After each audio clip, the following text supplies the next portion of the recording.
Chad Lippert's here from Davidson. Chad, tell us who you brought with today. I brought our 8-year-old daughter Sally with us today. Well, Sally, welcome to Montana this morning. Lucky to have you here today. So let's go ahead and talk about stock market news. It was mixed yesterday. So what was it that drove the market? That's right, Victoria. Yesterday, the Dow Jones was down 26 points. It closed at 29,160, while the S&P 500 was up a little, and the Nasdaq actually had a record close yesterday.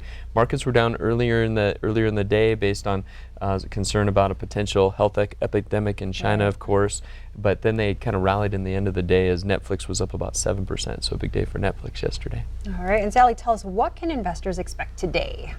We expect that the markets will open higher today. All right, That's excellent. exactly right. We expect the Dow futures are showing that the Dow may open about 100 points higher this morning. There's some economic news that'll come out regarding manufacturing in about 15 minutes, and then American Express reported their earnings overnight, and they were better than expected. So those are the things that can kind of drive the market a little higher this morning. All right, and I hear that D.A. Davidson revealed its 2020 economic outlook. So tell us what we're seeing there. That's right, Victoria. Yeah, so the market outlook just came out here very recently, and we're anticipating continued growth in the U.S. market, even though we're 11 years into the current bull market, based on consumer spending continuing to grow, better corporate earnings, and then the low interest rates that we have.